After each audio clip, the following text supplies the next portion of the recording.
Unscripted.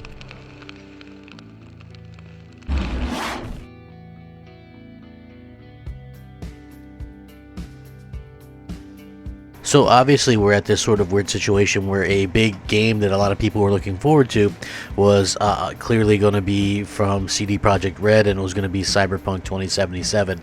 Now, from my point of view, the game was never like super appealing to me. Like I get the whole Cyberpunk thing, and I think that's cool, but like a first-person RPG didn't really appeal to me as much as, you know, some of these other games. Also, it's a weird situation because this game got pushed back multiple times, and it's releasing specifically on last gen consoles, right? So we do have to kind of take that into consideration. Now, the funny thing about this is we're getting all kinds of analysis and things like that about how the game runs, and unfortunately it is supposed to get a patch for next-gen consoles. It's supposed to get a patch for the Xbox Series X and the PlayStation 5 at some point, but CD Projekt Red kind of have confirmed that they might come out with that patch next year, or they might not. Like, who knows? Like, we don't know what they're going to actually put into the patch to make things run better, but as far as we can tell, the game doesn't run very good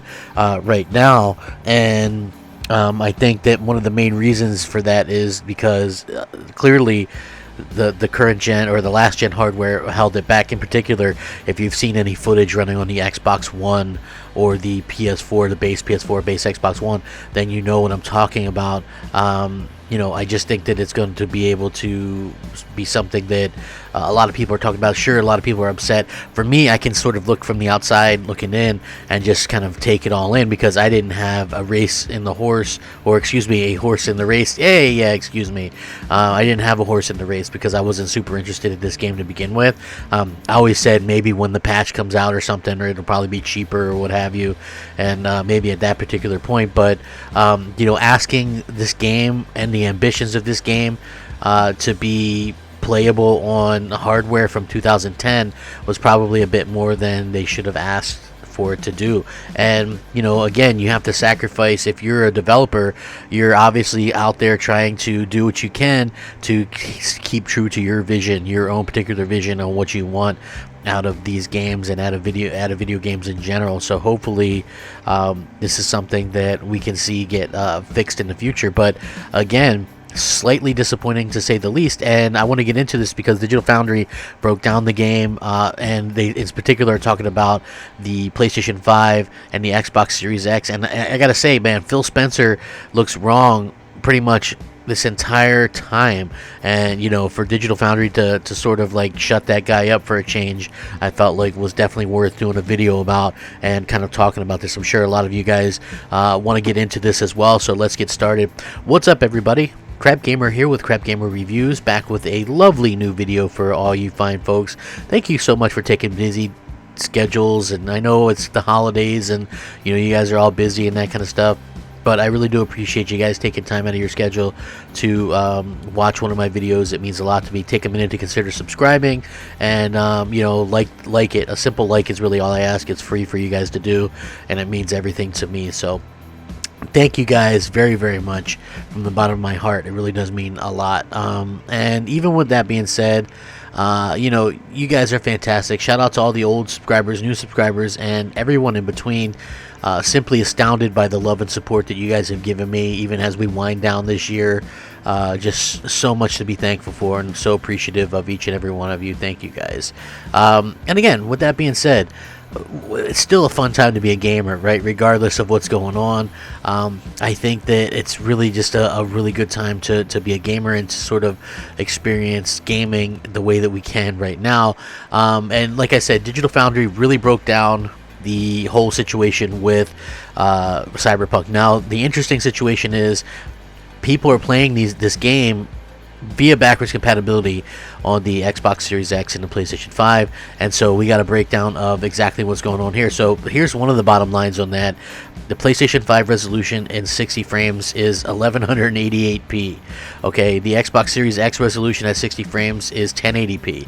So if you want higher frame rate, you know, more consistent frame rate, you know, it's one of those things where you should go with the PS5, but that's not kind of like the be-all, end-all type situation as well. You know, a lot of people are sort of kind of wondering what's going on with this. Basically, there is a ton of stuff going on, so it's like, you know, I kind of maybe expected a little bit better. Like, let's just be real. CD Projekt Red had a lot of goodwill earned up through The Witcher 3. That was a really great game. Maybe a little bit overrated game if you think about it now. You know, and that game had some bugs and stuff like that. You expect that sort of with open world games. But there's some modes and stuff like that. There's extra crowd density on the Xbox Series X, which that's not there on the PlayStation 5, meaning it'll be sort of a more barren world on the PlayStation 5 version, because it's not the PlayStation 5 version. It's basically like the PS4 Pro version that's going to play a little bit better. So the interesting part, according to Digital Foundry, obviously, you know, the key to Cyberpunk's 2077's huge improvement on the next-gen machine isn't just down to teraflops. It's more the combination of new technologies provided. So they're going to they did a video, which I'll link, of course, and I'll link the article as well. They have first impressions of the PS4 Pro versions of the game, and it seems as if there are two key technological weaknesses that fundamentally impact the experience: the lack of CPU horsepower plus low storage. Graphics performance is a key component, but mitigating measure can and have been taken here, in solid-state storage and CPU seem to be key components here, demonstrated by the Xbox Series S, the junior-level next-gen console that easily provides a level of performance that exceeds its 4 teraflop GPU counterpart, PlayStation 4 Pro. So one of the things that was very interesting is they intrigued them about Cyberpunk's presentation on next-gen machines is that while backwards compatibility is the focus, that we weren't getting straight backwards compatibility playback via PS4 Xbox One games. The code is actually aware that it's running on more advanced hardware and changes its outlook accordingly. PlayStation 5 appears to have the simplest implementation. The game seems to have the same 1188p maximum dynamic resolution output as the PS4 Pro, which actually seems to operate in the 972p to 1188 area, but the 30 frames per second cap on last gen is totally removed, and the end result is something very close to a locked 60 FPS on the PlayStation 5 version, with only minor drops in most scenarios. However, it's not a lock driving at speed through the city, and seems to hit the CPU with drops into the mid-50s. Xbox Series X also offers more than just backwards compatibility. While it does seem to share a bunch of features from the Xbox One X version of the game, it gains the ability to choose between quality and performance modes, a choice you don't have to have on One X. Performance mode locks to 1080p and runs with an unlocked frame rate of up to 60 frames per second, but curiously, it cannot match the PS5's raw output. So again, the PlayStation 5 is outperforming it here, probably where it shouldn't, based on the power gap and what a lot of people were saying in general. So you do have sort of your hits and misses with both games on both different platforms. It's very interesting, sort of the way that they took this out and the way that they were actually able to you know, kind of get things going. And again, I just do think that this is just going to be one of those things where, you know, we kind of look at it and go, oh well, that's a pretty significant difference. You know, this is something that, you know, hopefully they can fix and get fixed absolutely cleanly, right? Because again, they're pretty clear and pretty brutal with it, saying that it can't match the PS5's raw output. In like-for-like tests, it does drop lower, while areas that do not have slowdown at all on PS5 can have some minor issues on Series X. However, city density in terms of the NPCs and vehicle count sees Series X running at a higher settings.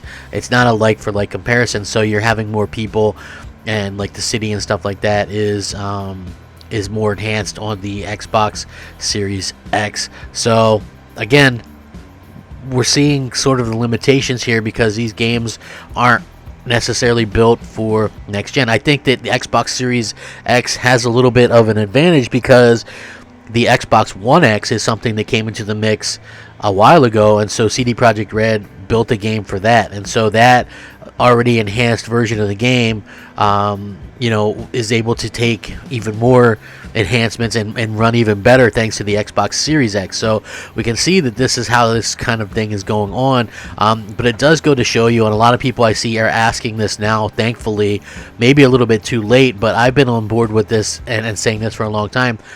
Please drop the last gen consoles, right? Please just drop these consoles. It's interfering with the visions that developers are having, and it doesn't make a lot of sense to go out there and have these games get ruined because they're not able to run properly on the old hardware. So please think about that. Please consider that, when you're making your games, because I feel like, we could see a same situation with like the next God of War or something along those lines. Like, please, and might be a reason why Halo looks so bad, like, because it's got to also run on that last gen hardware.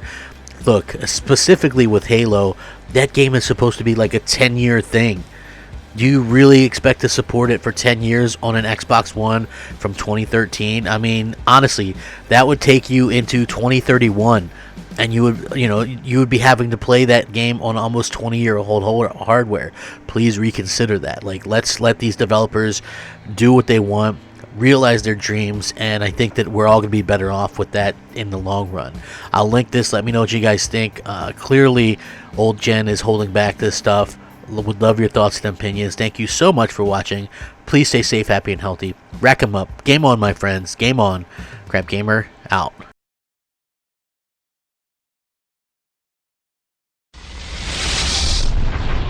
Unscripted.